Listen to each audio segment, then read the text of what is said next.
So in terms of weather station models class, the weather maps get really cluttered, and so we're always trying to figure out a way to declutter the weather station model maps. Okay, atmospheric pressure is a relatively long number, and so one of the ways that we can declutter a weather station model map is to use shorthand to express atmospheric pressure. So with atmospheric pressure, typical pressure, so typical sea level pressure,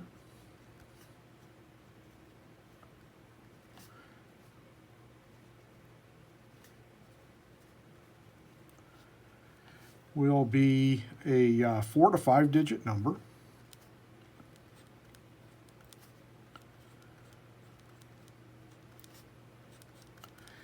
And it's going to range from 950.1 millibars up to an upper limit of 1050.0 millibars. So typically a range of about 1,000 millibars.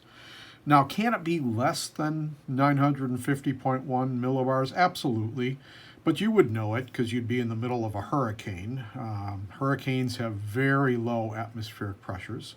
And can pressure be greater than 1050.0 millibars? Absolutely. But again, you would know it because this would be a monstrous high pressure coming out of Canada in the middle of winter.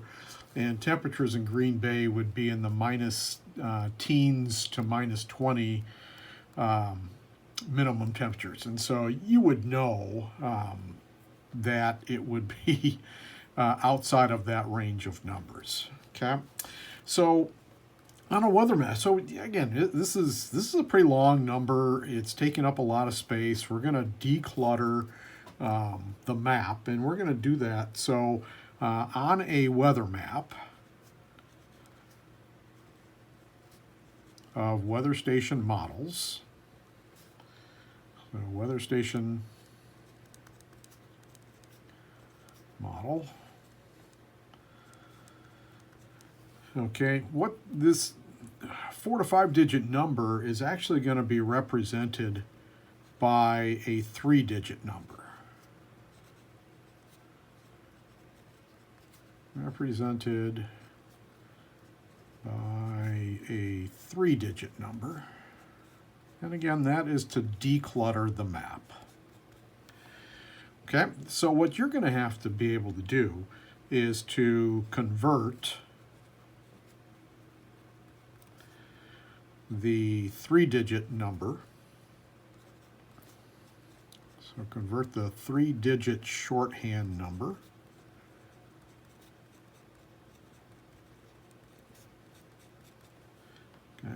back into the original 4-digit pressure, the actual pressure, 4-digit actual pressure.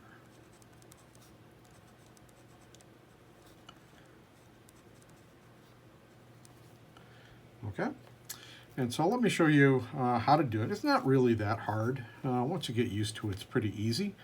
I'll use a different color to block off some things here. So, so if your 3-digit number on the weather station model map for atmospheric pressure, okay, is between 501 and 999, okay, what you got to do is, one, okay, you're going to put a 9 in front of that number. Okay, that's the first thing we're going to do. And then the second thing we're going to do is we're going to add a decimal, 1 decimal point.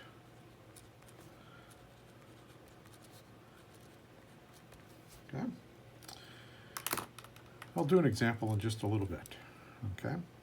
So what if our three-digit number,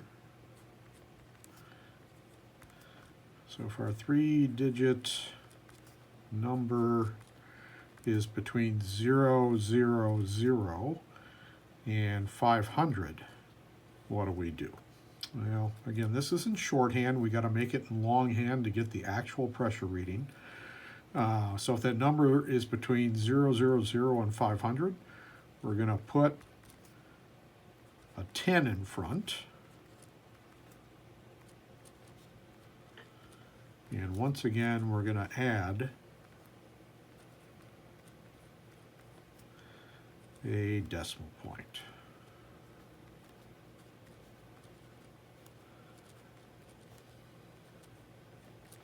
Okay, so let me give you an example here. I'll give you an example of each.